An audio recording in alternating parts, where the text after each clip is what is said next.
Welcome back to All Sorts of Sports. All sorts of sports. All sorts All of sorts of sports. sports. Sports in your. Eh. That's why the logo makes sense. Well, then it would make sense with the Dead Space too. I like that. All right, Put moving some on. butt cheeks over it and then just say sports right there. I'm not going that far, man. I think you take it too far. Then people would say that it's cheeks. No thanks. I mean, I'm thinking about like if the negative space is black, we could put like a basketball or something on the sides, very small, like the little polyps. okay. Hemorrhoids in your ass. Yeah, I mean, sports will do that to you sometimes. Heart attacks, hemorrhoids, strokes, Dangerous world out there. All the above. All right. all sorts of medical conditions. In that ass. There was a segue. I'm not going to use it because that's fucking terrible. Okay. We're going to start this episode off by saying rest in peace to DJ Hayden. That sucks. Man.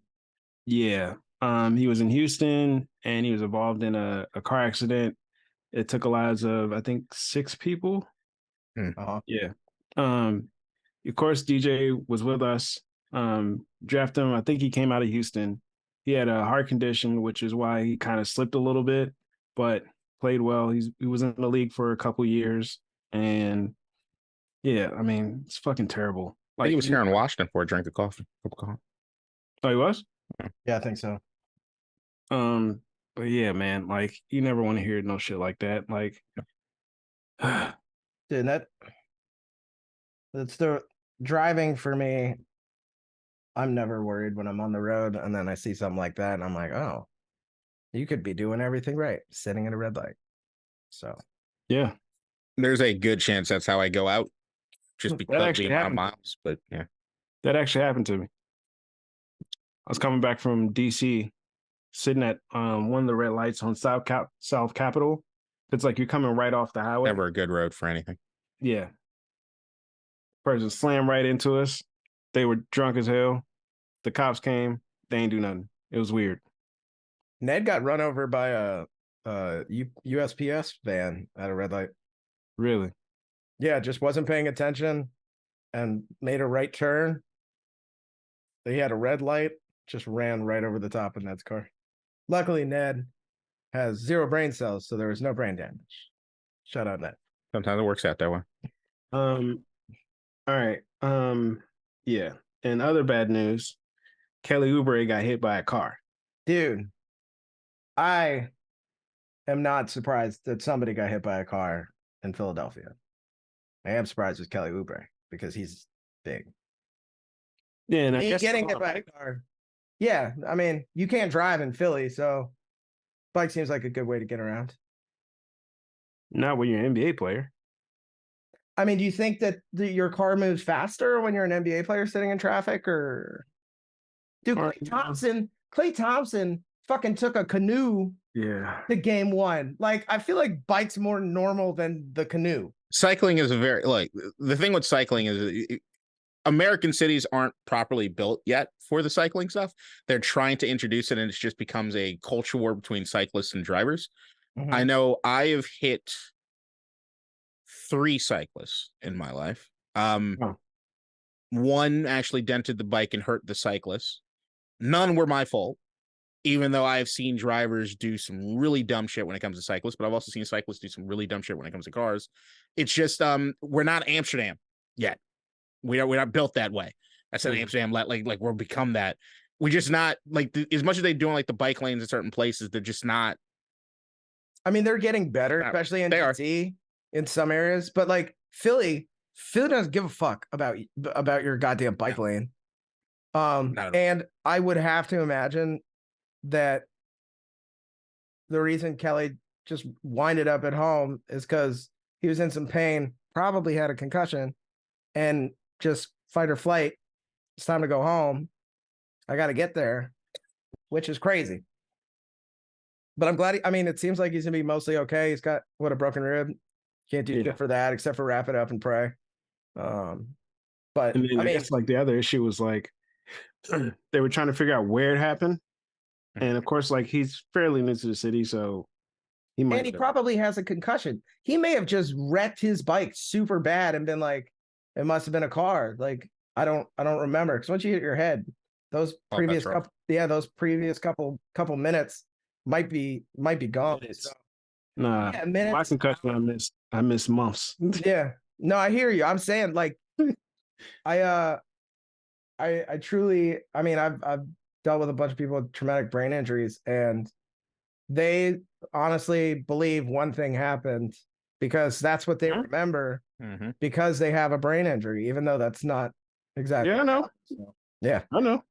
So I know James still thinks Black Knight was a good movie. No, it is.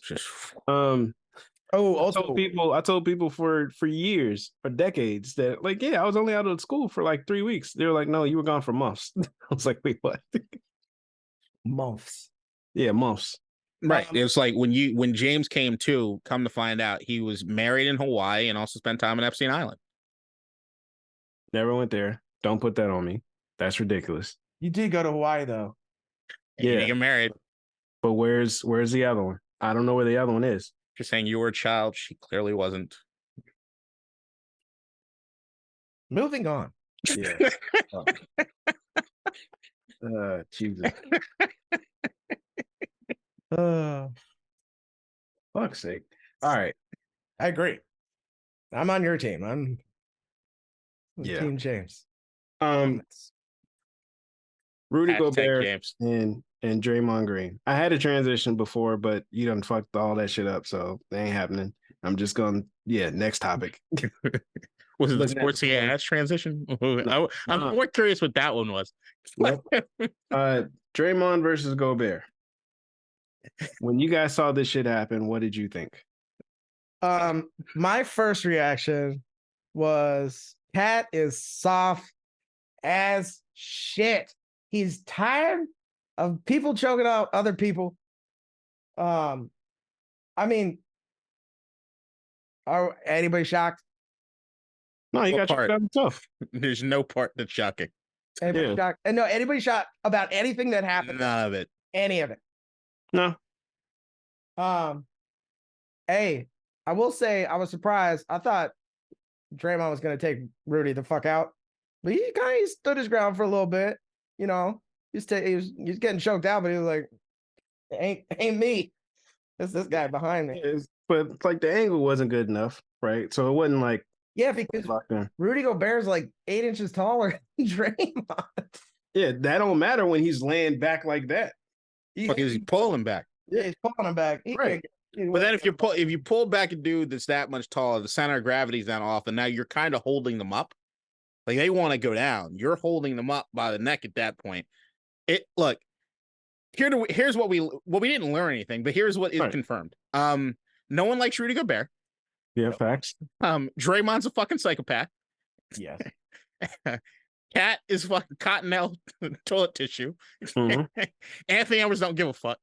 And Ant was the one who got into it with Draymond the game before, and he's like, "What you gonna do about it?" He's like, which was great. "I'm gonna fucking cook you," and then did to cook him. So I already knew that was gonna happen at some point in that game. It just came with 0 points.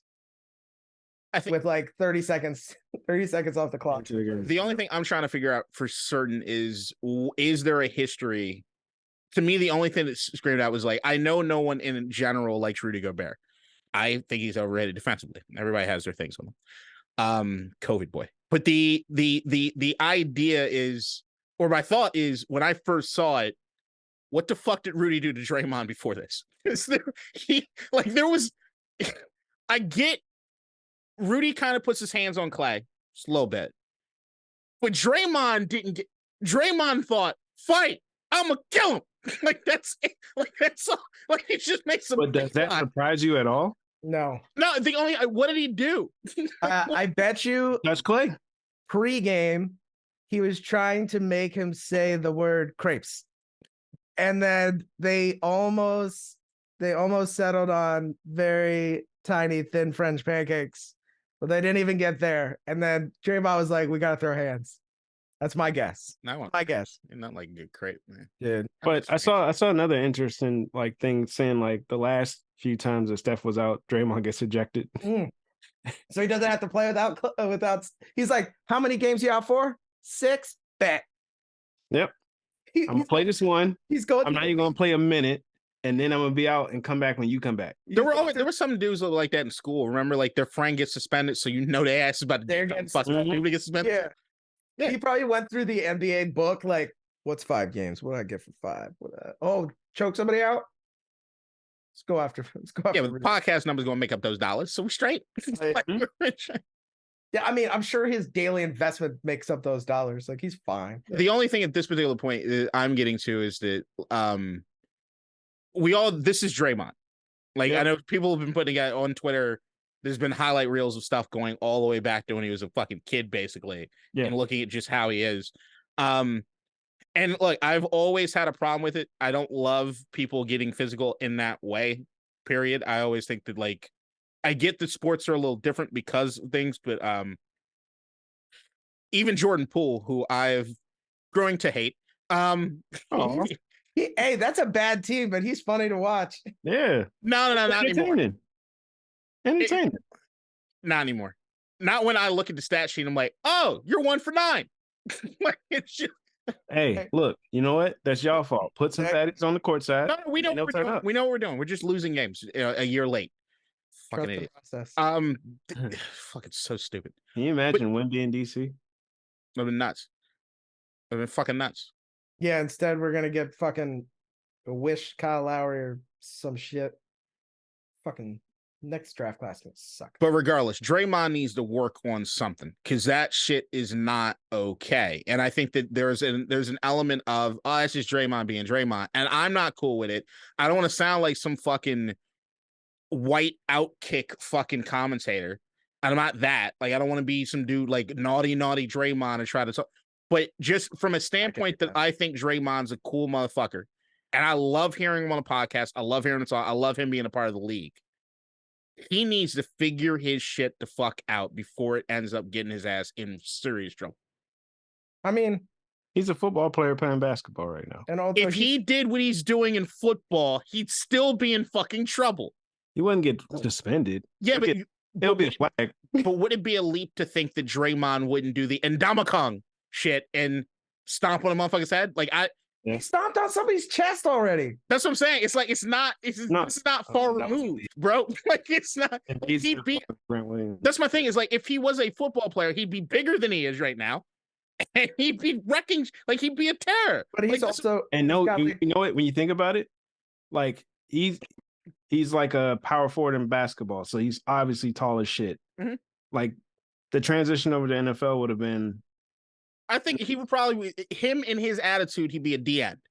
And to me and I think he'd put more meat on those bones. And my thing is, like, or maybe DNs are slim now.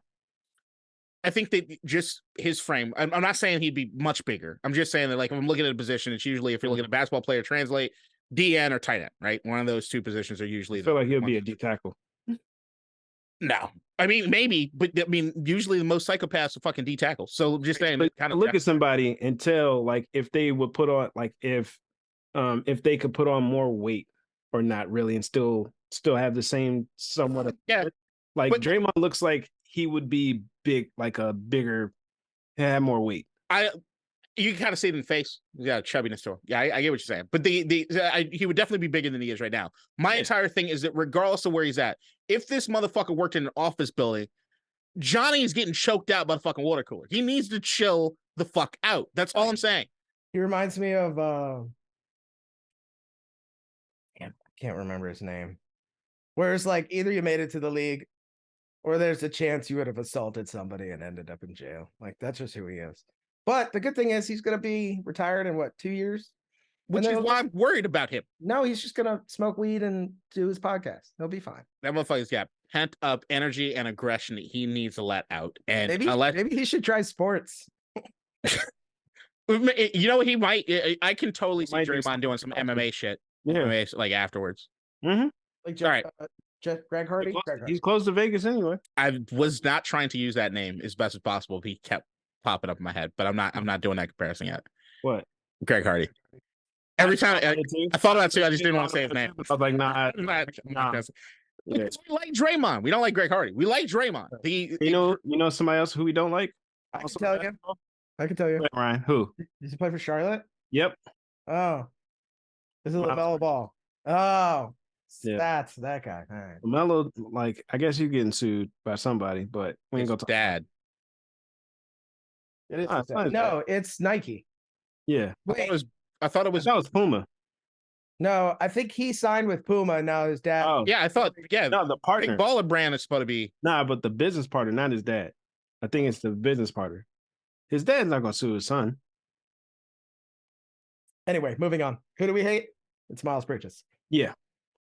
Yeah, and then once you see Miles Bridges or you hear like Greg Hardy, you realize there are levels to this shit.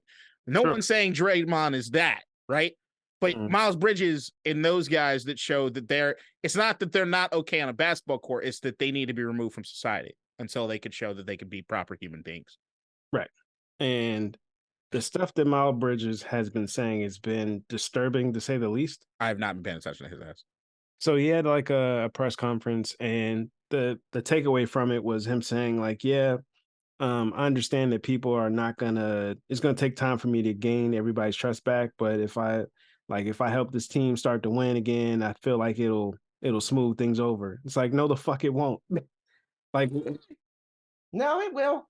That's the thing. It's like it's not supposed to. Like, one, it's not supposed to. Two, you're not supposed to be the person that ever utter those words. Yeah, but there is this. If it's supposed to happen, you're not going to be the one to say it. Yeah, I got it. But we're in 2023. We're years removed from a 4-year presidency of a guy before he became president said he could shoot someone in Times Square and it wouldn't hurt his bullet. It's different now, right? Like, there is a difference in what you can say. There is a segment of the population that could look at that the same way that, like, I'm not even going to bring that up. But there's a segment of the population right now that even look at that and be like, we appreciate his honesty. And it's true. Like, I don't appreciate his honesty. I don't appreciate anything about the motherfucker. But it's like, if he wins a championship, yes, there's going to be people that talk all kinds of shit, right? There's always going to be segments of that. But there's another element of, like, most of it will kind of get washed away, as it does with a lot of these guys after a period of time. Let me ask you this question: do you think it was smart for him to say it or not? Smart? No, but I don't think anything he's doing is smart. Do I think that him actively saying this hurts him one way or the other? No. I think somebody in media relations probably had something to do with that. So, but these are motherfuckers who, like, that's the thing with these. I don't like to, once again, I'm sounding like a white fucking outkick. Goddamn, that right winger. Like, I fucking hate this shit. It's just, people are fucking being crazy. It's just, there's an element of, if you're only doing one thing in life, from the moment you can do anything, you're doing this one thing, and it solves everything else. My family might not have enough money. Play basketball. The better I do, better that gets. I might not have any inkling to go to school, but if I play basketball, the better I do there, the more I can't imagine what that does to a human being as far as their psyche, in thinking that as long as I do this thing, everything else will work itself out. Like, there is a dimension that there's another part of, if I do this thing, I can't do the thing that makes everything else work out. You'd think so, but guess who's about to bring him back? Like, so what are we talking about? But the other part of it is, right, so one of the other things that he's accused of, I don't know anything about the situation, but I'm just saying what has been told. If he threw a brick, it was pool balls, wasn't it? Okay, yeah, pool balls. Thank you. See, so of course, like, I don't know shit about shit, really. So he threw a pool ball at his ex-girlfriend's car with the kids in the car. If that would have injured one of the kids, and did serious damage, like, there's no like, oh yeah, if we win some games, that'll be okay. No, the fuck it not. He'd be winning some games in prison, in C block, hooping for his 45 minutes of outdoor time every day. It'll be right now. Look, hey, I don't see it. He is on a very, very thin leash, I would think. Because he had the domestic violence, then he violated the protective order, which as I understand, was because he wanted to see his kids. And then, but throwing a pool ball, like, all of it's inexcusable. And what else is inexcusable? How many games the NBA give him? 30. It's all ridiculous. Just saying, unless someone's dead or you're caught on camera doing it and it looks bad enough. Yeah. all things are usually forgiven. What? That's right, because you remember the whole shit with Ray Rice. Ray Rice, yeah. It's the first, but even the Ray Rice thing it's very specifically, it had nothing to do with what he did. As soon as the video came out. It was the video and the outrage from the video that hurts the bottom line. And this is what it goes down to, what runs at the core of all of this, which is money. And it's, if everyone watching the NBA said, if Miles Bridges is on TV, I ain't fucking watching, then yeah, something would change. But nobody's going to do that. Especially because we're in Charlotte. Because nobody's tuning into Charlotte games. But the thing, we're all part of this, though. We're all part of it. We are all guilty of it to some degree. There is a line at which we all go that we forgive. We forgive because we like the product. We forgive because we like betting. We like doing whatever it is our reason for doing it. There are multiple reasons why all of us individually at certain points in time should have walked away from the NFL, should have walked away from the NBA, should have walked away from all this shit, right? And we don't. We do a fucking podcast weekly, take our time, not getting paid to do, in hopes of getting paid to do this shit. We're all fucking hypocrites. Let's backtrack on that for a second, because I don't have my morals are much lower. You're a fucking lawyer. No shit. Go so say. Let's not call us all hypocrites. I might be a shitty person, but at least I'm not a hypocrite. I'm not even gonna say we're hypocrites, because I'm not trying to say that I'm holier than fucking thou, right? You are holier than this now. I could 100%. 100%. Yeah. All right. Okay. But the idea that any of us try to have this moral, oh, that's fucked up. Well, then you can do your part on it. And none of us are doing that. So we all have a line at which we're going to be okay with. Did you guys see what was going viral this week on TikTok? What? The letter that Osama bin Laden sent to America in 2002. Really? This has been available for 20 years now. And a bunch of Gen Zers are like, Osama got a point. And I'm like, to me, the amount of bullshit that everyone has to be a part of in this country just to exist as a human being, you gotta laugh at it sometimes. Like, we're all part of this just Gen Zers, system of bullshit. They weren't alive in... No, they weren't. But even you got millennials, really, what I'm seeing now is you got millennials trying to get their TikTok numbers up. So now they're having a take on Osama's letter from a letter to America. Like, wow, he's got some salient points. Motherfucker, did you not think about anything that was in the letter before you saw the fucking letter? No, because people are fucking dumb. We're dumb and we want convenience, and we don't want to be challenged. I read this one book about this guy's struggle, and I will say, well, not well written. He had a couple points. Just saying. That's what the Gen Z. I'm not going to comment on that in this fucking climate. All right? We all partake in some level of bullshit, and we all have to acknowledge it. We all have these. How many little Chinese hands we're fucking putting? We're all full of shit. No, I mean, I don't think so. I think the people who are full of shit are the people who are like, okay, would rail against, I don't know, who go out and protest, right? Against women's violence, which I think is fine. And I think you should do it. But then go and watch the Charlotte Hornets. Now that would be true hypocrisy. You know what? I'll take back. I don't implicit. Yeah, that I will say. Yeah. And I'm look, I don't know shit about Miles Bridges. I don't know shit about his girlfriend. I don't know shit about his kids. I do know shit about the NBA. And I am questioning their decision making when it comes to what they think is egregious conduct. Because hearing that as a, I don't know, 15-year-old, right, is terrible. But actually watching what Draymond did and making it a 5-game suspension when kids look up to the Warriors, they're fucking dynasty, right? They're what that age, that's the team that age loves, right? I'm like, I don't like that, because that's kind of what Miles Bridges did. He just didn't do it on a court. And so you're only giving this guy 5 games. And then to suspend Ja, don't get me wrong, dumb as hell. And he tweeted about it. Yeah. And he tweeted. So, because here's the thing, Ja Morant got treated as like public enemy nugget number 1. As far as I know, he hasn't hurt anybody. And Miles Bridges, they literally like there was very little publicly about it until he started coming back, and people are like, yeah, that guy. But anyways, he doesn't deserve any more. Capitalism is wrong. All right. Just don't kill me. Oh. I know your zip code. You're part of one of the hot spots, son. We're going to take your actions. All my neighbors are Asian, man. We're good.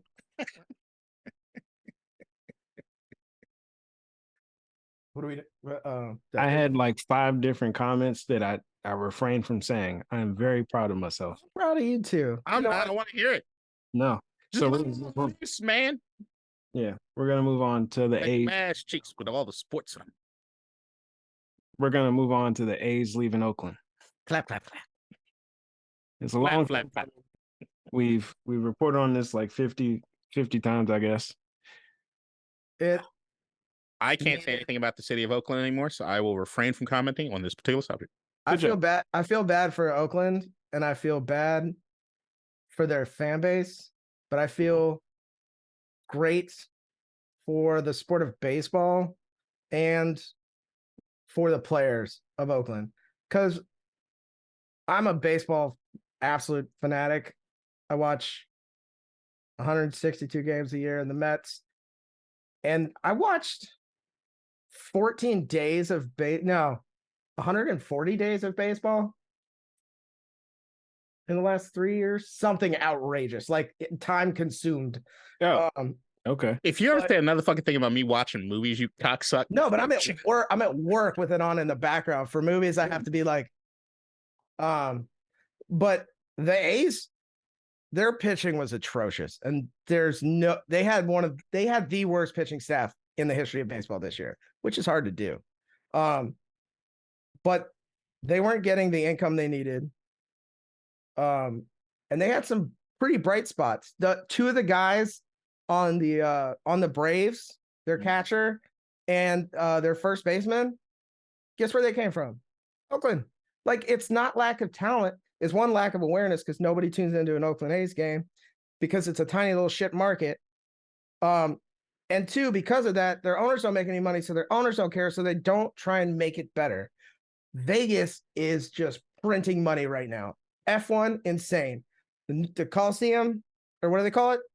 Darth Vader's ship, black hole. You know, Death Star. Death Star. That's the one. The black hole. Speaking of ass, I mean, they would never have done that well in terms of revenue in Oakland. And guess what? Vegas is proving that they can be a good market. Great. I'm glad all the MLB. Can you imagine a World fucking Series in Vegas? It's not one day. It's 2 weeks. People will die. Speaking of ass, we got the same fucking record, so fuck you. Who? Us and you. Come right out and meet the Mets. The Mets? No, the Bills and Raiders. We're both 5-5. Oh, what? Oh, yeah. No, we're not talking about that. The Bills are terrible. But no, what I'm saying is, I would rather be ass and getting paid way more and be ass, but now have the amount of money coming in so that we could be less ass. Like the A's back in the 70s and 80s were a dominant team. And they just fell off. Let's transition to the real reason why the A's are leaving. Thanks for coming to my TED Talk. It's the mayor's office. I've said that when we left, said that when the Warriors left, I'm saying it again when the A's leave. These teams wanted to be there. The fans are there. They will spend money. But guess what? The stadium is shit. They have not done anything to improve anything for whatever. Before shit was falling out of the stands in Washington, it was in Oakland. The tunnels, the pipes burst in the tunnels, shit everywhere. Like, we shouldn't have a baseball field on a football field. That is a good point. The mayor's office has failed the city of Oakland, and every time they pass the buck on to the team saying like, oh yeah, the teams didn't do this or whatever. And then the A's ran this whole fucking campaign like, yeah, we're the only ones left in Oakland. We're standing 10 toes down. Now where the fuck are you? Right with us. So. Yep. Well, here's the thing: the fans didn't have anything to do with that. I know. Their whole thing was sell the team all year, which was awesome. Those fans did come out. The fans were having a blast. Like, yeah, but there's only like the ones that were there. Yeah, that's the issue. I mean, dudes getting blowjobs in the upper deck. Like, they were having fun. Oh, God damn it. All right. I promise I won't bash the city of Oakland. Can I just for a second? Oh, go ahead. I don't believe you, but yes. Dude, I want to so badly. I won't. The Oakland A's are last in the league in revenue. Yep. And I don't believe it's close. Outside of those things, they are known notoriously as a cheap team. What ownership does is maximize their profits to reap the benefits of it. I mean, we've seen Oakland is the king of right. Billy Beane is still there. My favorite part of Moneyball is at the end where you realize since the movie ended, you go and you look after the movie. And for people that don't know baseball, you watch the movie Moneyball and they're like, he hasn't won one yet. And then you run to Wikipedia. Did he win? Oh, no, he didn't win anything. But then you look, oh, well, they adopted that exact same thing in a place like Boston and they've won multiple after not winning how many in 100 years. Right. So like ownership sucks.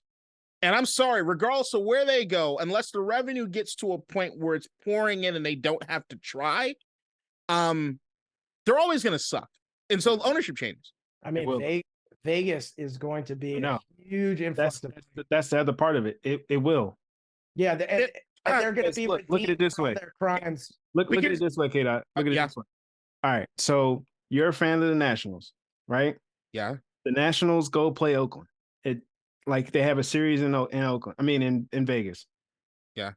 You know how many people are going to fly from here to Vegas for a weekend to see the whole series? Hang on. I think you guys are overinflating this. In my opinion, just give me a second. Just drop the scenario. The Vegas teams that exist right now. Okay. Mm-hmm. The Golden Knights expansion team. Yep. Unbeknownst to anyone, won a cup immediately. Fucking unheard of, right? Not immediately. Year two. Right, year two. But we're saying year two, they were fucking they were. So like out the gate, have you ever seen an expansion team do that? Anyone ever seen an expansion team do that? I think of like the Ravens, but it's because of the way that the NHL does their expansion, but that's fine. Got it. But once again, you're going to Vegas.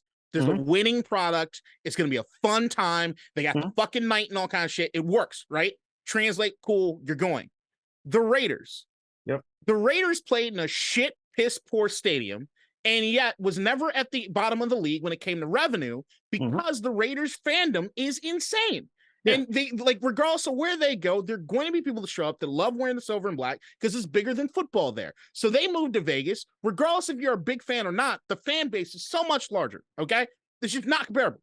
Now, if we're looking at it from a standpoint of the Oakland A's, they don't have the same fan base. It's just not. Like, if you're looking at it from a baseball standpoint, right? Like, even when you floated the theory that the Nats go to Vegas, and I'm making a point to do it. If the Nats team that has looked like it has since we won the World Series goes out to fucking Vegas, you think I'm spending any fucking money to go watch them play? Hey, get up. Guess what? You know, when we went to Vegas, right? Yeah. We were close to the bottom in terms of like revenue for like people coming to the games when we're in Oakland. We go to Vegas. That goes up, right? It's not because the Raiders fans travel all the time. It was because of opposing teams wanted to go to Vegas. Like the Saints want to go to Vegas. Right. So it don't matter. People are going to want to go to Vegas and like, oh yeah, they're going to use that as an excuse. And they have the sideshow aspect of Vegas and it's another thing to do. And I get that part of it. I just don't, I'm telling you, unless they put out to me a winning product, which to me has so much more to do with ownership than anything else, they're going to go hand in hand. You're going to have the initial burst of revenue you get because you have something new, right? 100%. Everybody's in agreement. Yeah. Whether or not this ownership group in Oakland has shown that they will take that money and spend it on the team, to me is a giant. Well, I don't have any. I don't disagree with you. I would predict. So I think it's either a majority or every single owner, and I will get back to you on that, has to approve the move for the MLB. And I'm assuming that part of that agreement was y'all got to stop putting a shit product out because everybody else's revenue goes down as well when they go play Oakland or when Oakland comes in. But they can't force any ownership to spend a certain percentage of salary. No, I'm sure it was 32 very rich people telling one other slightly less rich person, do your fucking job. And here's the thing. It's not all money based because I think Tampa has like the third lowest revenue. Mm-hmm. The Orioles, revenue and spent on players. The Orioles is atrocious. And they put together winning teams. It's not like they can't do it. They just have to stop selling their assets. But I will say, if that stadium is sick, I will go. Yeah, it's going to be sick. Because there's 162 games. 81 at home. And there's 1 million. Those prices are going to be insane. No, to me, the thing, people in Vegas, that to me is the thing. If you have the Vegas, so what people sleep on when it comes to Vegas is, I get your point as far as people that come in, but what people don't understand is that Vegas, as far as a metropolitan area and its growth, there are permanent residents in Vegas looking for things to support. Hmm. I wish and I hope it's the Oakland A's. I really do. I just say I don't have any faith in the ownership at all. And I wish I think baseball's better when everybody's trying. And that's the thing. Those players are trying. Yeah, but it's all for naught, right? It's all for naught if you don't have the backing properly, right? Yeah. If you become something and the first thing they think is, oh, we can get rid of this. We could trade this contract. Matt Chapman. Right. So it's like, what are you doing, guys? Like, it's like, are you gonna get one because you luck into it and you just have one of those teams? Huh? Can they force an owner to sell? As long as they are staying within the framework of the minimum salary requirements, then no. And the thing, it was happening in the NFL for years. The Tampa Bay Buccaneers, up until the fucking 2000s, never wanted to pay for anything. The Arizona Cardinals, one of the oldest. People don't realize how old the fucking Cardinals are. They don't have a single. Always that bad though. Who? The A's. They weren't. No, they weren't. Right. I mean, I think it could also be. Forgive me if I'm wrong. But also think about those players that they had when they were good, and then think about those players that stayed there for long periods of time when they were good. And then ask yourself, if you had those dudes that were of that caliber with this particular ownership group right now, would they be here for more than a year or two? Well, when did the ownership group change? I don't even know. 2005, I think. There you go. But the guy who owns it used to own the Giants. So the San Francisco Giants? And he owns the Earthquakes. Like, he owns some. I'm pretty sure, and I could be wrong. It could have been like, he was like, all right, you know what? Oh, no, he's like, y'all are gonna build it. We're gonna be gone. Yeah, fuck you. We're gonna run this thing into the ground. He's like, I got money to spend on it, and I'll wait until somewhere gives me a new stadium, and then when I think I can make money again, I'll start putting money into a business. You don't put. And he's gonna make a shit ton of money in Vegas. Yeah, it's gonna be insane. You don't put water into a sinking boat. That's not right. I don't remember what that saying is, but you know what I'm saying. Yeah. Good money after bad. Anyway, moving on. Also, good for you, Oakland A's. Now Las Vegas A's. Does Oakland have any professional sports team? 28, right? I think they have some good prostitution squads, but I don't know where they rank nationally. I think like this is the end, right? Yeah. The move's in 2028, I believe. Still the end. Yeah. So it's the end. All right. So Oakland, mayor of Oakland, the past mayors of Oakland, congratulations. You lost everybody. All right, let's move on to the NFL now. KDot, we're going to start with you and your team. Bring it. What do you think about the reports of Bill Belichick going to the Commanders to be the head coach and the GM next year? The no real reports, right? So like the first thing that happens is Dan Orlovsky's on Pat McAfee's show, and he says that he hears through the grapevine that Bill Belichick is going to be on his way out somewhere, and that he has heard behind the scenes that there's one team that looks like they're going to be the leaders in the clubhouse. He refused to say who. Okay, he said that it was already determined. He said it was already determined, right? So he said that there was determined where he was going to go. So that's Orlovsky, who, once again, even went out of his way to make sure that he was not treated as a journalist, right? Like, he doesn't want to be considered that. So, like, then you have on Dan Patrick's show, Albert Breer, who does the Monday Morning Quarterback since Peter King left. And he says that the team that makes the most sense to him even though he says that I don't have anything I'm reporting, but the team that makes the most sense to him is the Washington Commanders, who everybody knows that Ron Rivera is most likely not going to be here next year. You hear the same names kind of pop up: Washington, Chicago, and the Chargers, the LA Chargers.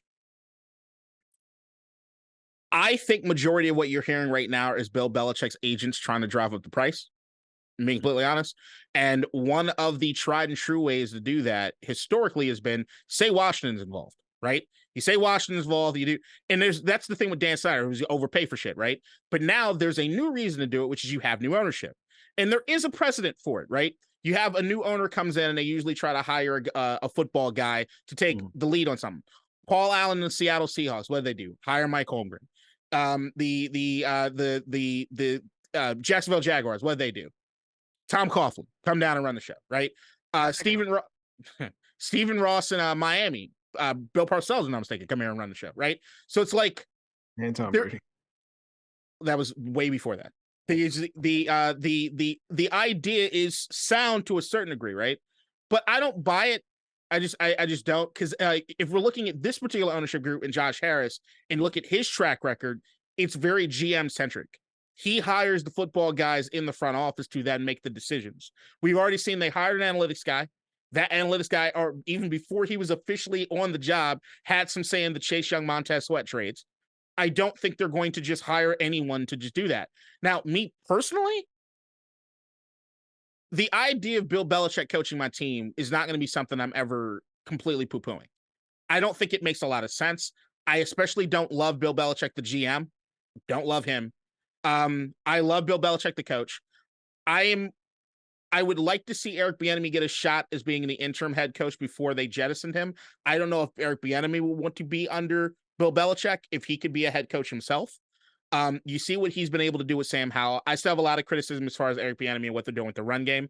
It's non-existent. And I still need to see some stuff. I still need to see some stuff from Eric Bieniemy. I'm one that believes that at the bye week after we play the Miami Dolphins, fire Ron Rivera, promote Eric Bieniemy, and see how the rest of the season goes with him at lead. I'm not, unless I see a change on the running game, I'm not completely sold on promoting him or even keeping him. I will say I don't like the idea of Sam Howell having to learn a new offense his third in 3 years. That's never a good thing for anybody, right? But if they came to me and said Bill Belichick's okay with hiring a GM from somewhere else, and he's cool with keeping Eric Bieniemy as offensive coordinator, and he'll just be the head coach and get the defense together, I would love that. But the likelihood that that would be the scenario in which it happens is almost nada. Really? You don't think that because like he doesn't really have a say in the offense in New England, right? The GM part is what you're okay. That's the part, the GM part. And then the also thing is, it's not him that might not have a problem with having Eric Bieniemy. What does Eric Bieniemy think about just being another guy, an underling for Bill Belichick for another? Yeah, that would be annoying. Especially like if we're looking at the big names as far as coach right now, you got Ben Johnson in Detroit. Yeah. Slowick in Houston. And then those would probably be, and then Eric Bieniemy, after what we're seeing have Sam Howell do. Those are the big names, right? If you're Eric Bieniemy, do you take the head coaching job for the Chargers, who are probably going to want to go offensive centric since they went defensive last time, and they have Justin Herbert there, right? And you get to play in the same division, you get to coach in the same division that Andy Reid is in fucking Patrick Mahomes and take it to him, and you're the head guy, or do you stay here for another year under another guy's leadership? It's hard for me to say that Bieniemy would do that. I got a question for you guys. I'm gonna switch it up. So Ryan, you are Bill Belichick. Out of those 3 places that KDot named earlier as the mentioning places that he could go, what were the 3? It was Chicago, LA, and Washington. Chargers. Which one would you go to?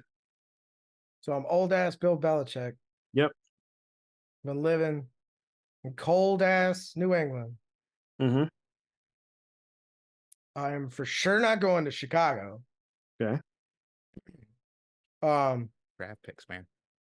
Yeah, but I mean, if they have the top 2 picks, do you want a proven quarterback or you want a flyer?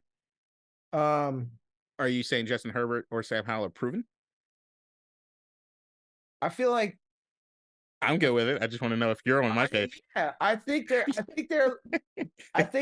if you look at them in a bubble or in a vacuum, rather, yeah, like still both very young, but both are gunslingers.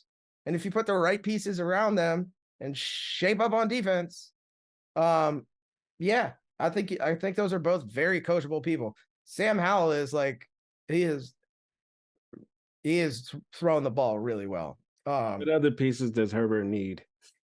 I'm sorry. Well, they need to stop being injured. I think he has the offensive pieces. And they have Eckler. So they're very talented on defense. Yeah. I would 100% move to Los Angeles. Also, you know what it's not in Los Angeles? Fucking cold. Yeah. Which would be like, if you have to rank those three, I will say this. I've not seen in a very long time such attractive head coaching positions open. Yeah. There are three, and they have their own benefits, right? The Chargers, you're always going to worry about ownership because the Chargers ownership's kind of weird.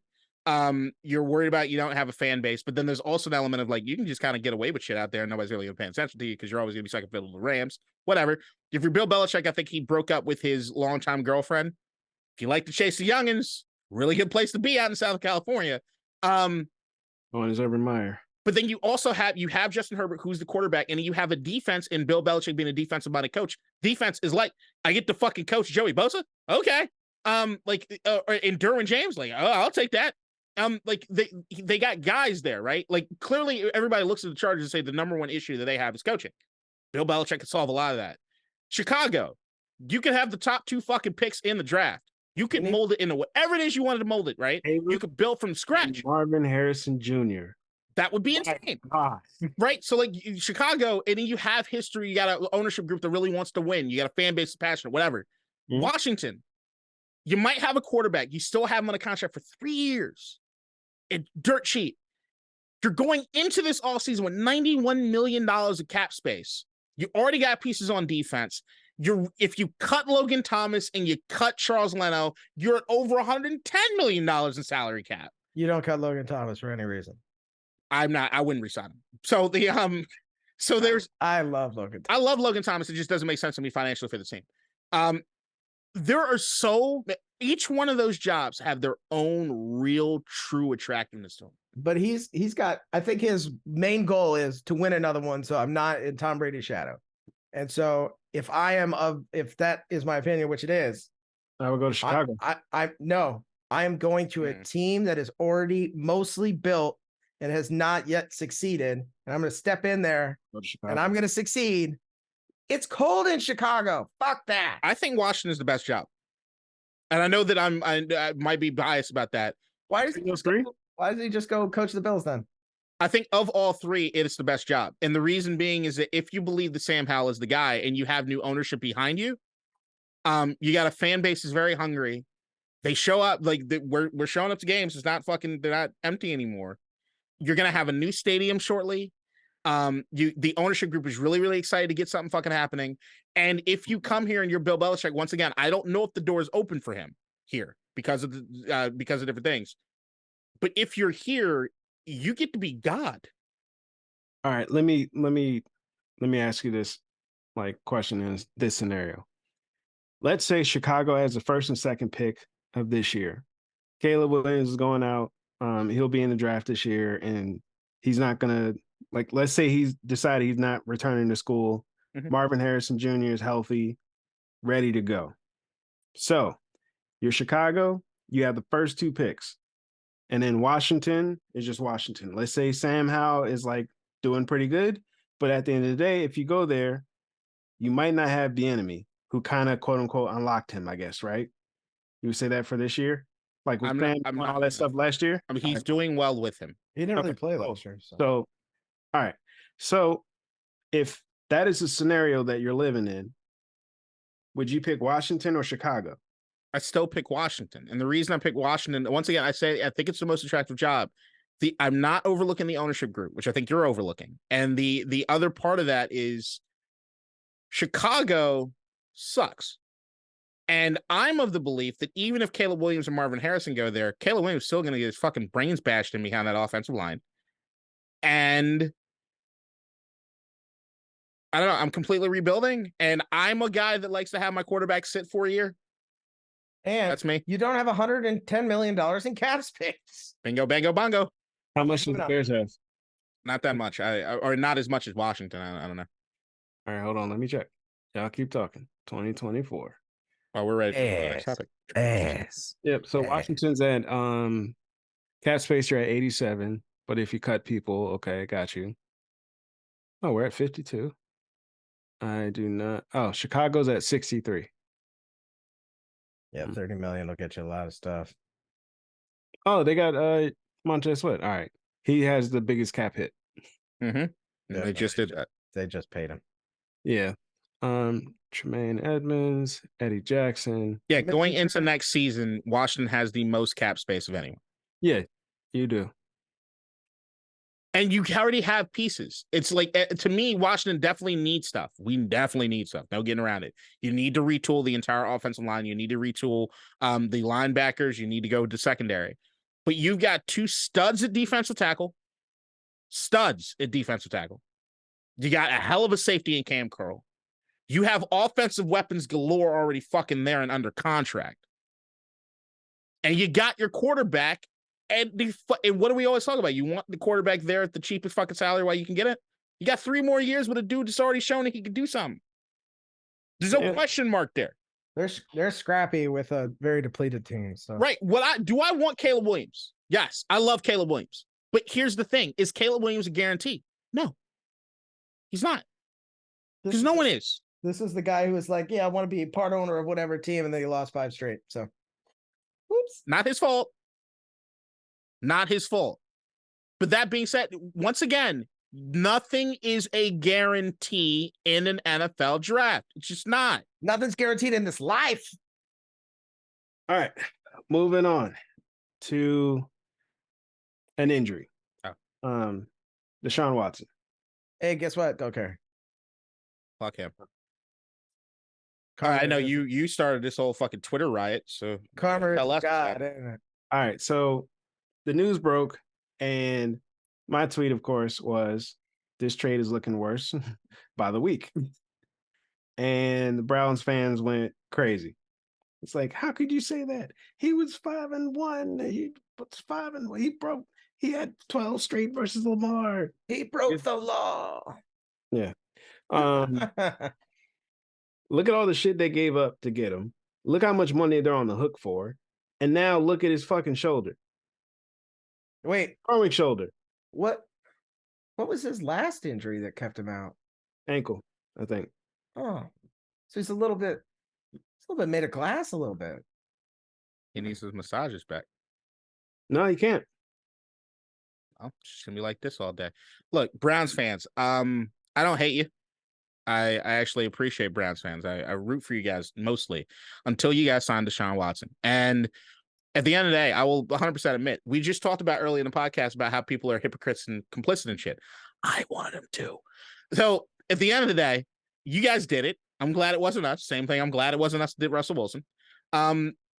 So far, the returns of your fucking draft, where you gave up everything to do, have been piss poor. Has Deshaun Watson looked better over the course of this season? Yes. There's a very, very low bar, very low floor. And he is look better. I will also say that your defense is what's making everything run there right now. Beyond those things, like, I know all of you collectively 3 or 4 weeks ago didn't want to say it out loud to the rest of you. You're all thinking, God damn, why we get rid of Baker? You fucking idiots. Like, right now, you guys are trying to circle the wagons and be there for each other when you're upset about this and you want to root for your guy, Deshaun Watson. But it could be that the trade ended up being worth it. So far right now, no.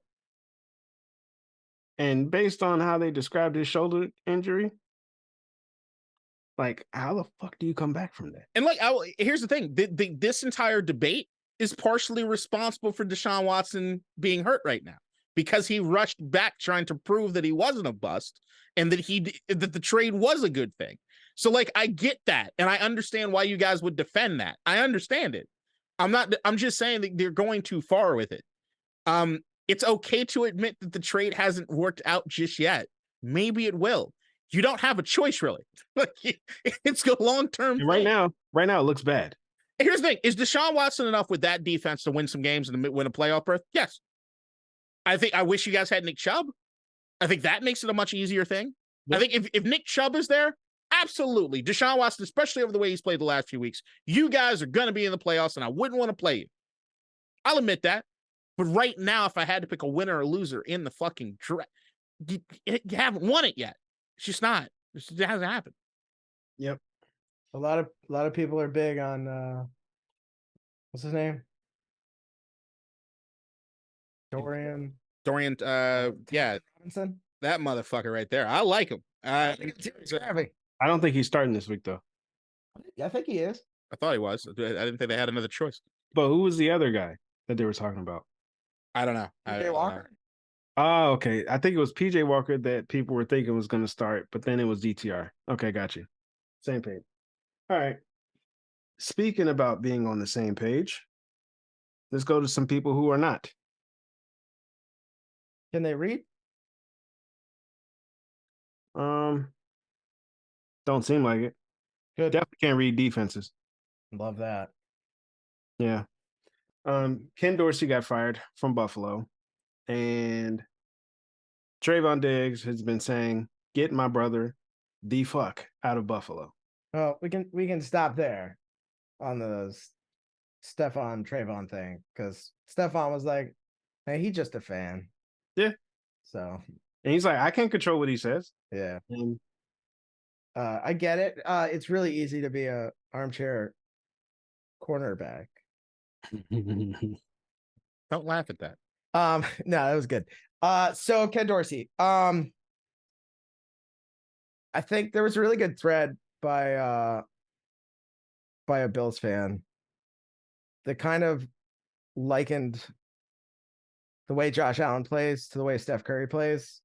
Is if you try and make Steph Curry pick and roll and not shoot 40-foot threes, you're not really letting him do what he does. We've stopped running the ball. We've stopped making Josh Allen a threat to anything but in the pocket and maybe go outside to throw a ball. He's dinking and dunking down the field, and he makes the same mistakes whether he throws it 20 yards or tries to throw it 80. The only thing is at 80 yards, he might score. And that's what he's good at. I know there had to have been something. First of all, I don't know if it was Josh Allen or the entire offense. But I think Ken Dorsey's head has been on a platter for a couple weeks now. I don't know if this is a spark or what. I did like seeing the newly promoted offensive coordinator was running all the routes today and showing them exactly what he thought they needed to be doing, which is better than sitting up in the booth and kind of being a weird little guy. I like Ken Dorsey as a person.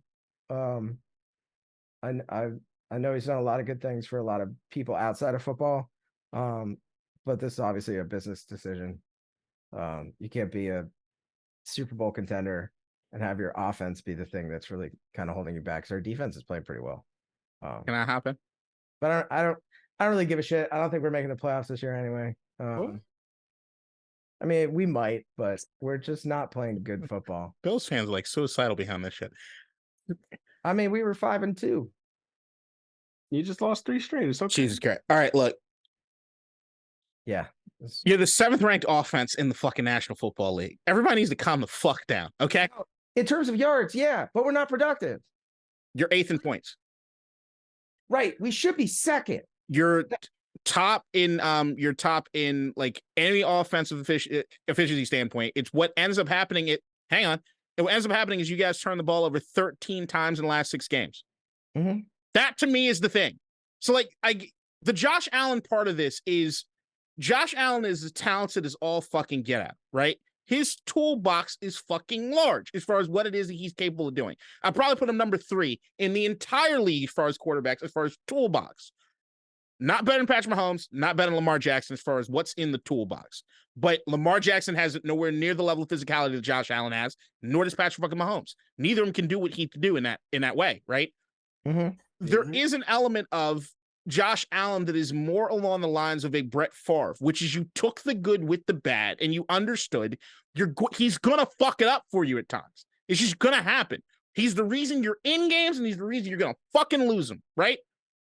And the turnovers have just been so much because I think Josh Allen's in his head so goddamn much. And if that's the case, as far as Ken Dorsey not getting through to him, that you can be yourself, guy, and that through the play calling, you can prevent him from hurting you. Because James Cook's looked good at fucking points this year, man. Like there's an element of, you got to take it away. My favorite story maybe in the history of the NFL is Brett Favre with the Atlanta Falcons. Jerry Glanville's the fucking head coach. And he goes out there, fucking start one, and he throws a pick six. And he throws the pick six, and he's coming off the field, and he's fucking laughing. And like, he's cracked. And Glanville looks, what the fuck is wrong with you? My first pass was a touchdown, coach. He's like, what the fuck is your problem? And what did he do? They trade his ass to Green Bay, right? And what did he do in Green Bay? He won a fucking Super Bowl. Like, there's an element of your guys' defense is 17th. You can improve certain, and here's the thing. I think the defense is great. I think they don't look 17th. They don't, and the turnovers are not helping the defense out at all, right? That and the last 2 weeks, there was one turnover that was Josh's fault. I talked about this last week because I love this. I love this Bills thing because it's unfolding the same way I thought it would, right? I just think that you guys are so fucking you guys think the window's like really closing and you're overreacting so fucking much to it, and it's hilarious to me. I just think great. You guys are still good. The record's not where it needs to be, but the turnovers are fucking killing you, and that's the only thing that needs to stop. Benjamin Solak of the Ringer did a hell of a job showing the offense in Buffalo. And in a lot of statistics, do you guys know you're actually more efficient offensively this year than you were last year or the year before then? But in the red zone, you turn it over. Like that's the part of it. It's that Josh Allen every once in a while just needs to be told, calm down. Well, also, we're on the 1 yard line, 2 straight games in the red zone, and we don't run Josh Allen right up the middle for a touchdown. Weird shit. Not denying that. There is some weird stuff. There is some stuff offensively that I'm seeing with Josh Allen that I'm wondering why your guys' offense don't look a hell of a lot more like Philadelphia's. Because if we're looking at anybody as far as the toolbox, right? You compare Jalen Hurts to Josh Allen. Like as far as from a physicality and size standpoint and what he could do. Because Josh Allen can run. But there's also, I don't think that's necessary with the team that you guys have and with Josh Allen's throwing ability. And who it is you guys have is Stephon Diggs, and who it is you have a James Cook. I do think that there's something that works. It literally just, Josh, you're awesome. You just got to calm down sometimes. Well, that, and I think somebody made a good point. We were set up to run 2 tight end sets for this year. That's what we were going to do. Because Kincaid's a fucking monster. Kincaid and Knox us down. So, and it's like we couldn't pivot to anything else. Like we're trying to throw short dunks to Gabe Davis. Don't get me wrong. Gabe Davis is a great receiver. He's not a slot receiver. He is running down the sideline. That's what his job is. Make sure we don't overlook. You said great. He's not great. He's a good receiver. That's not what you said, but okay, we'll accept that. You said great. No, he is not a great. He's just a great receiver. No, he's not a great receiver. Okay. So what is Stephon Diggs if Gabe Davis is great? All world. Yeah, top 5 receiver in the league. But we're just not, we don't look good. And every time I watch a game, I'm like, we're going to lose this somehow. And we did. I think, but also like Ryan, do you think that there's a point in all the stuff that's been going on with like Stephon Diggs, like throughout this whole season where he was upset about the offense? Do you think that there was some discussions about like Ken Dorsey and his input compared to like what Diggs wanted and like how things were looking? I'm sure that the offense wasn't being schemed in a way that made either Josh Allen or Stephon Diggs particularly happy. And what happened after the second interception last game, both of them hit the receivers right in the hands. What do we do? Pops. Go right to Diggs. And I was like, they're just gonna cover Diggs. And sure enough, that's what they did, because Josh was like, well, that's the only guy I can fucking throw to now. And then you just get sandbagged down. I'm not worried about the team. Like they just lack confidence, man. Like you can see the Buffalo Bills. They're the same as they were the last 2 or 3 years. Huh? You're not playing this again this year. God damn you. We're not giving you that damn confidence. I hope we do. Look, I'd kill to have Josh Allen as my quarterback. Oh no. Even with Sam Howell. I'm not worried full like long term, but I think trying to implement something drastically different mid-season is just that's not a good idea. Unless there's something to the Ken Dorsey connection with Josh Allen and the rest of the team that they're just not in sync, and that's why the confidence levels. That's what it sounds like. Then I'm fine with the move. But right now, to me, unless something changes as far as Josh Allen's decision making, nothing's going to change. Which is you guys are going to look like the best team in the league some weeks, and you're also going to look like the worst pieces of shit ever sometimes because you're going to lose some fucking games you don't deserve to lose. But I will say this: the games that you guys have played against some. Look, the Denver Broncos, pretty bad team, but they got some pieces on that fucking defense, and especially in that secondary if you want to fucking test them. The Cincinnati Bengals, they're a good fucking defense. And we caught the Buccaneers.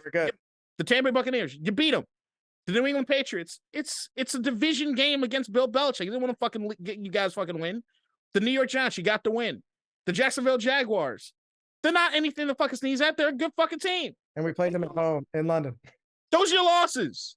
Yeah, I know. Fucking falling. Like it's about to start snowing in Buffalo. That is technically the sky. But there's also a pendulum thing as far as these turnovers things, right? Like I just think you're having the worst possible case scenario happening with them right now, between fumbles and the interceptions.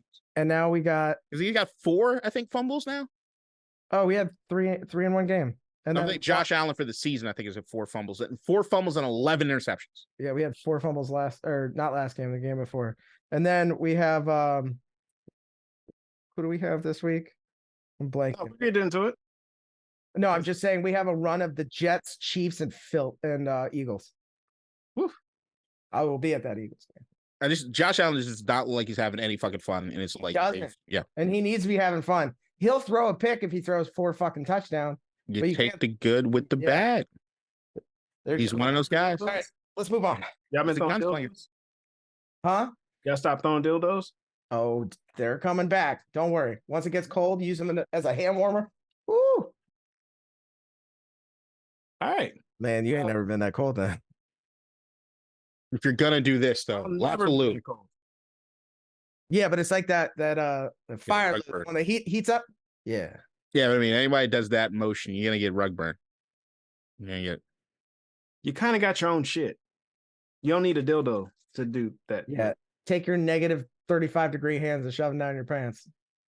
Can't recommend it. Moving on. It's been done. Playing playoff games in the snow. It's effective. All right. Week 10 review.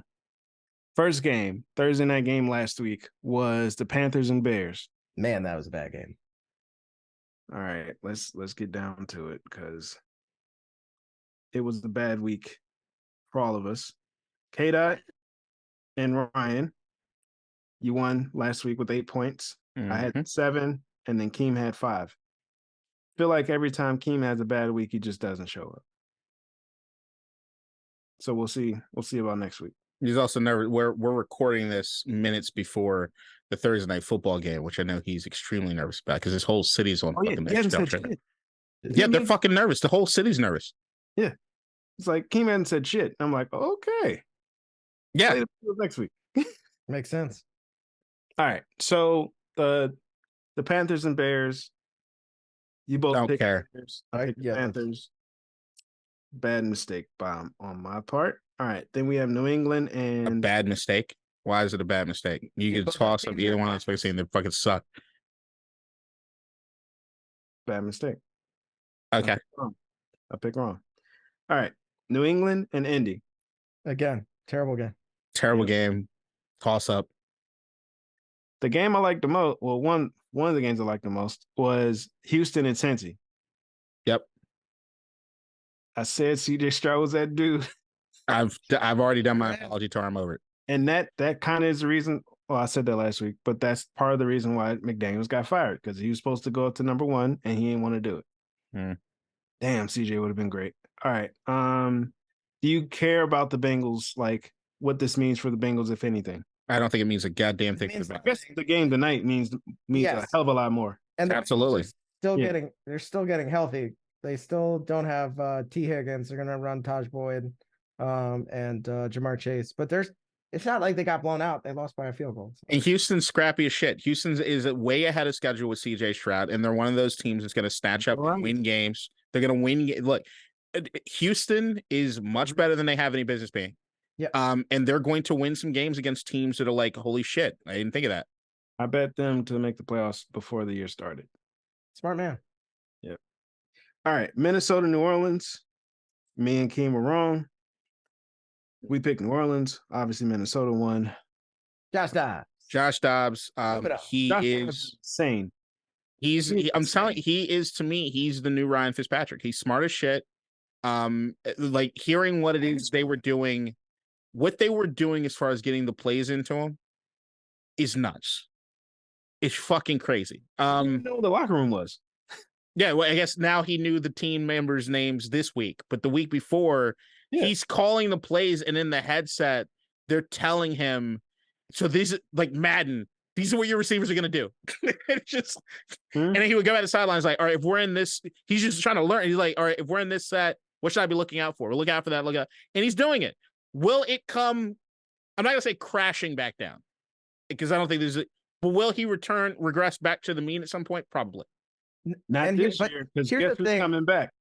Jettis. Yeah, but that and what they didn't have before was a mobile quarterback. So if he doesn't like anything he sees, he can take off and beat somebody. Yeah, which is fun. And if the lights are hitting him the right way, you can't fucking see him. It's like blind. Kirk Cousins is so much more mobile than he allowed. No, yeah, but Josh Dobbs is a different level. Yeah. So, yeah, there were moments in Washington where Kirk Cousins was like, "Holy shit, a motherfucker could scramble his ass up." All right, KDot, this next one. You picked Pittsburgh.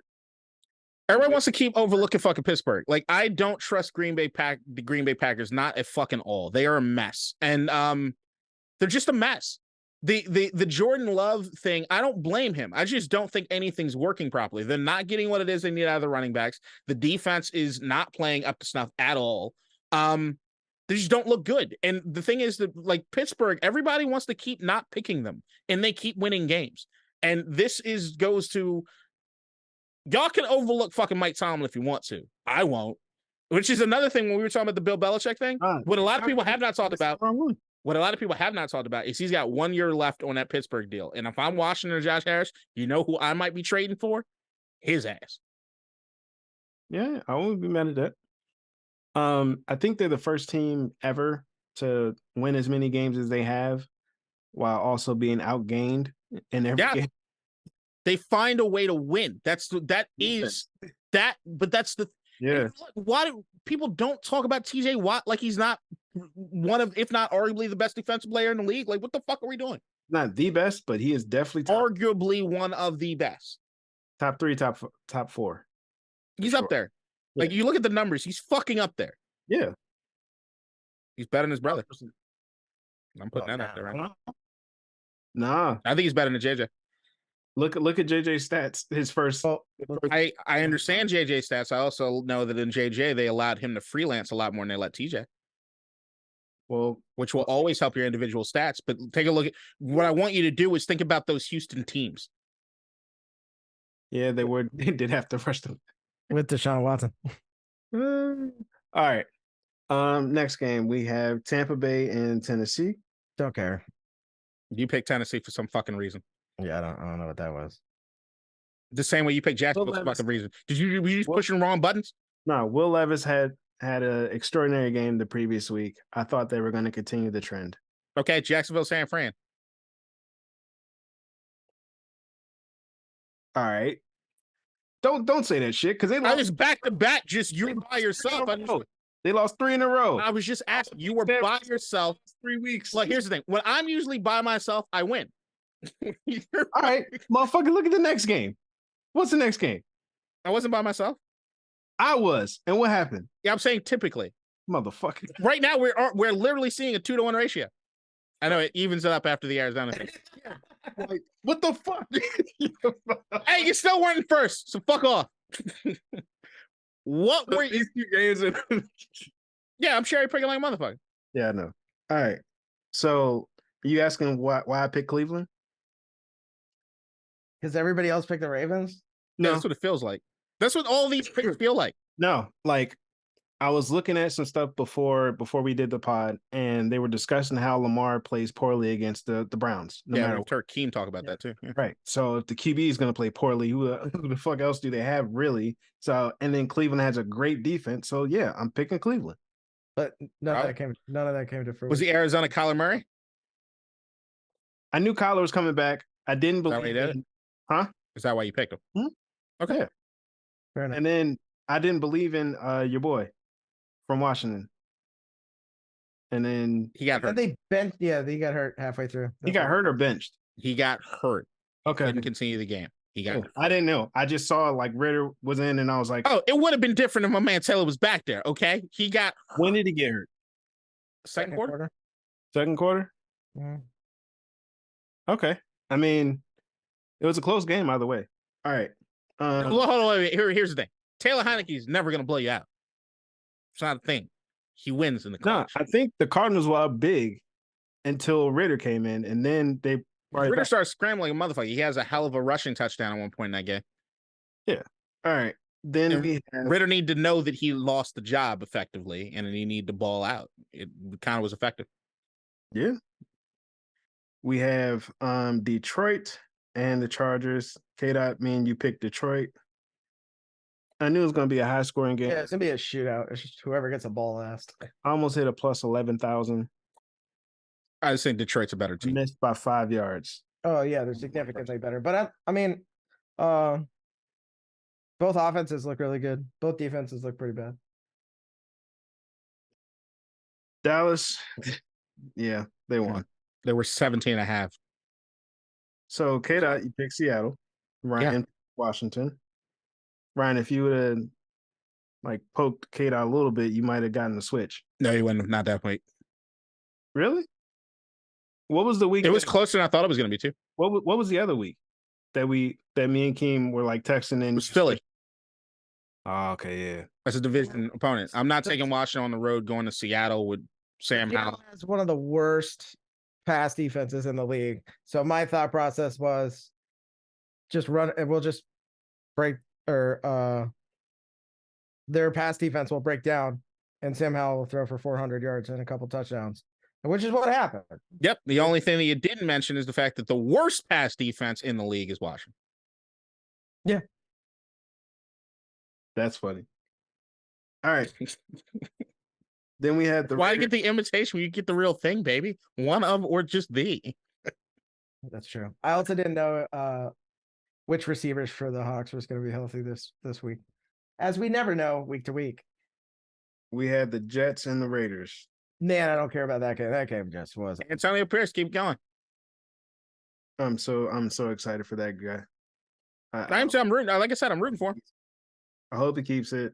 And I hope Champ Kelly keeps the GM job. That would be great. And then of course, the defensive coordinator. My guy there too. So yeah. Patrick all right, Graham? Ryan. Yep. Yeah. PG. Ryan. Since you didn't want to talk about the Raiders, we could talk about the Bills. We just did. We don't need to talk about the Bills. We did. We just talked about the Bills. They lost again. They shouldn't have lost. Plus, this game's about to start, and I want to kind of. Yeah, you're fucking this all up. This is fucking taking forever. So we can be done. Jesus Christ. My bad. We said it would be a quick episode. Hey, let's do the Bills again. Yeah, fuck you. All right, so the game we're about to miss, the Bengals and Ravens. Who you got? Ravens. And we're talking about week 11, by the way. Ravens. I got the Bengals. All right, okay. Pittsburgh and Cleveland. I got Cleveland. Pittsburgh. Okay. I'm not mad at that one. We got the Bears and Lions. I have the Lions. We have the Chargers and Packers. I have the Chargers. The Raiders and Dolphins. Dolphins. Same. Hold on, hope. Commanders and Giants. Commanders. I'm rooting for the Giants. Mandy's. That's interesting. If Tommy DeVito beats the Jack Del Rio led defense, he has to get fired, right? When's your bye week? 14. Okay. he has to get fired, right? I'm asking. If Tommy DeVito beats you, you have to lose your job, right? But on the flip side, if Daboll loses another game, does he get fired and end up back on the Bills? We lost to that Badger kid from Chicago. He's good. It's Tommy DeVito. He lives with his parents. His mom makes his bed, and his favorite meal is his mom's chicken parm. These are all true things about Tommy DeVito. But he talks shit. I like Tommy DeVito, and I'm rooting for him very much to beat a Jack Del Rio. Like here's the thing. I still want us to win the game, but I'd love for him to throw for like 5 touchdowns and 400 yards. Like I think it would be amazing. Because I think Jonathan Allen would just bitch slap the shit out of Jack Del Rio on the sideline. And then I'm ready for that.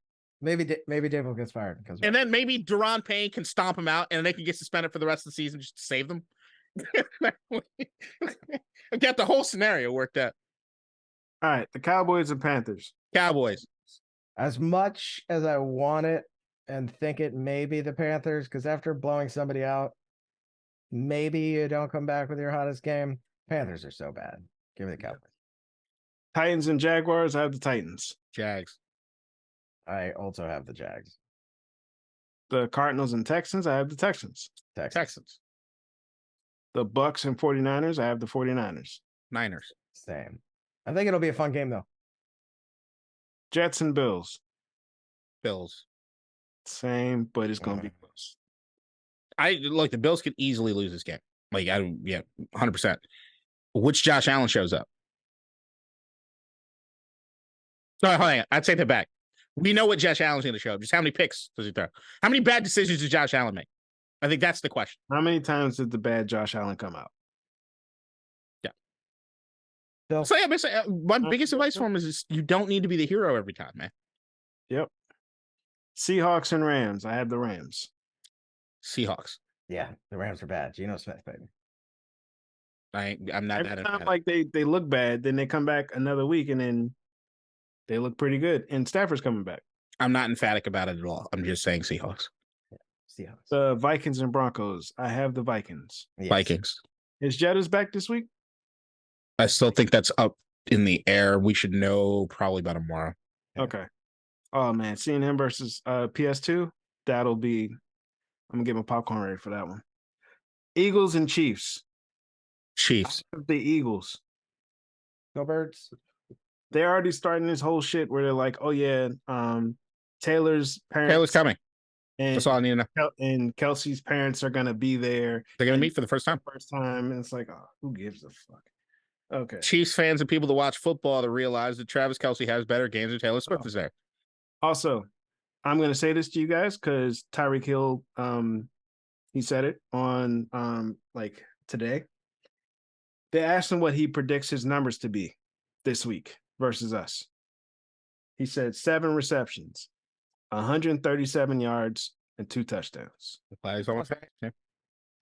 I'm betting the over. I love it. All right. Final thoughts, guys. Whiplash is on Netflix. If for some reason you've been living under a rock and haven't seen it, please go watch it. It's one of the greatest movies of all time. I don't love Damien Chazelle's La La Land. I fucking hate that movie, but Whiplash is a faith. Oh, yeah. No, La La Land. I hate La La Land.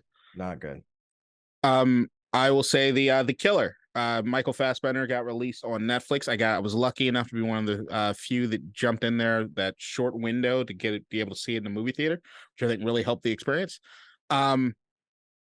If you like David Fincher, if you're into Michael Fassbender, if the movie's for you, while I do not believe it's the best movie this year, I think there are definitely movies that were better than it. I'd be hard pressed to say I had more fun watching a movie in a movie theater this year.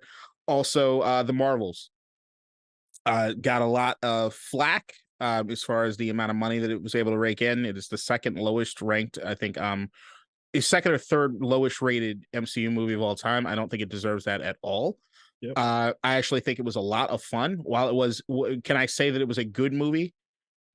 Maybe it had moments, but it has a lot of flaws. But I had a lot of fun watching that movie. And Loki, they had the season finale this last week, and it is one of my favorite things I've seen in the entire MCU. I'm very, very happy about that. He improv that last line too, by the way. Yeah, let's ruin it for everyone who may. Nah, I didn't say it. I didn't say it. All right. My final thoughts. All right. Oh, can I do one more thing real quick? Sorry. Oh my sorry. God. So sorry. Oh, Jesus. Sorry, real quick. Just because Ryan said something to criticize me in the text thread. I'm just going to run through it real quick. These are movies that I disliked this year. The Little Mermaid, You People, Shotgun Wedding, 80 for Brady, Magic Mike's Last Dance, Cocaine Bear, 65, Shazam! Fury of the Gods, The Flash, Redfield, The Pope's Exorcist, Big George Foreman, White Man Can't Jump, Insidious The Red Door, Red, White, and Royal Blue, The Expendables 4, Five Nights at Freddy's, Next Goal Wins, and House Parties. I thought they all sucked. All right. So, my final thought is this. There's a movie, like I watch rom-coms now I'm married. So yeah, you're married. This is the only compromise I can do. So we watched this movie called At Midnight. And it wasn't terrible. Damn, you're married. It was bad. Bro, you are married as fuck.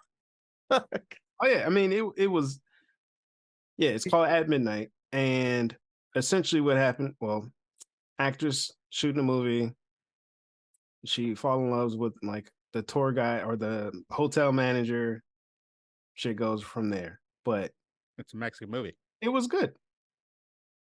Yeah, it was good. I'd recommend it for a date night movie. All right. So it's a Mexican movie. No, it's No, I actually say it was released in Mexico. It's a Mexican made movie. Yeah, like Mexican American. Like, yeah. Yeah. I'll pass. Thanks though.